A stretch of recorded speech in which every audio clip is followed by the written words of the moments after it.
There are 8 of us here from that band, that original band, and there are about 3, I think, that have passed away.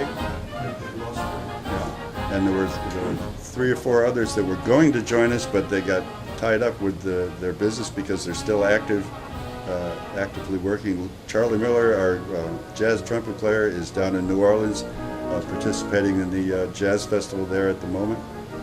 Charlie Bush, who was our lead trombone player, is in California. He had commitments to his publisher.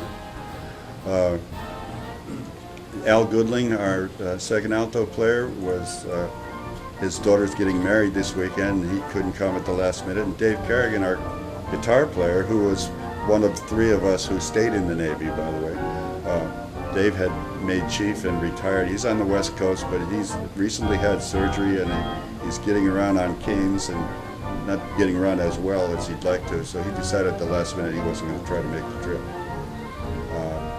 Our secretary and admin assistant, I would guess if he was, Lee Stull, who also played trombone and bass with the band, has passed away. Who else?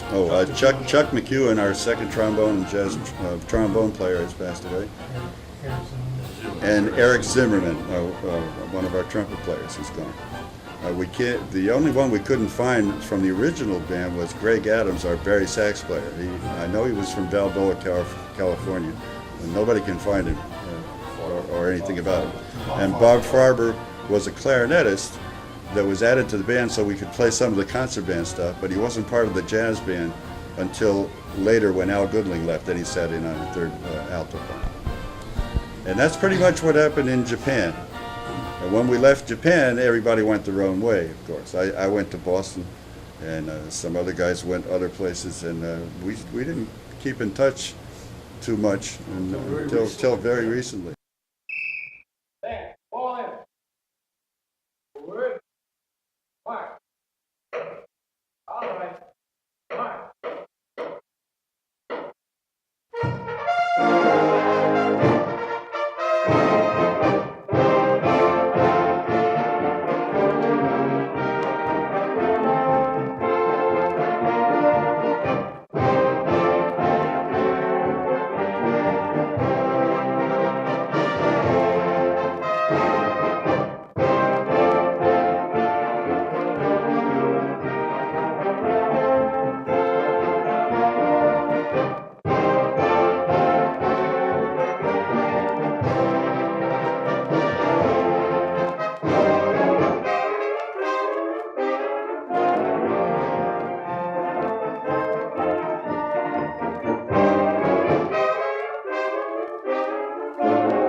Okay, and maybe when we do, as we go around the table, it's a good time to say how we came in the Navy in the first place. Why did we come to the Navy? Right. Okay. My favorite first All right. question. Thank you. Good. But I'll start with myself on that then. All right.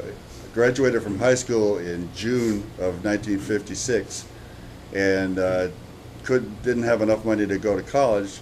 At the time, I really wanted to be an electrical engineer, but I was also playing nights and making some money and enjoying music. And my father worked at the post office where the recruiting station happened to be for my town. So he got a hold of the brochure. Tom's got a copy of that same brochure right there, and brought it home to me. And he said, "Well, if you want to go music, here's a way you can get an education and not have to pay for it, and get paid, as a matter of fact." And I'll never forget the slogan. You know, you'll go higher and higher. When you retire, you'll only be 38. And so me and a buddy went down to see the recruiter, and of course he didn't know much about it any more than what was in the brochure anyway. And we read the brochure, and the guy that I'm talking about was Jerry Gennario, who's now in Reno, Nevada, working professionally as a drummer. And we looked at this brochure, and we saw that they teach conducting, they teach harmony, they teach arranging, and all this stuff. And we said, "Oh man, this is for us. We can get it the same thing they teach in college," which, by the way, they do nowadays. But in those days, no. We got to school and found out all they wanted was a horn player, really. And so we didn't get too much music theory, just very, very basic stuff. So at the time it was kind of propaganda, but it was covered later on in the advanced course, I found. Jerry and I went in on what they called a buddy system, where any place you go, once you join the Navy together, you'll be stationed together.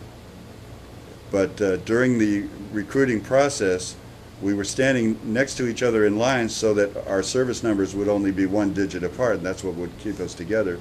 But because I had National Guard duty, they pulled me out of line to interview me separately. By the time I got back in line, we were about 20 numbers apart. So I never got to see Jerry again, except by chance when his ship would come into Yokosuka while I was in the Yokosuka Band. That was the buddy system. And so I came to the Navy School of Music. It was in 1957 to get an audition. The recruiter set it up. I was auditioned by Chief Brumbaugh at the time, up in the top of the old school music, up where the recording lab was. It was the audition lab. I didn't do too well. When I was in school, in high school, I thought I was really hot until I got there and found out that there's other musicians in this world, aren't there? And I wasn't too hot when I got there, but it was a great experience, and the rest is history.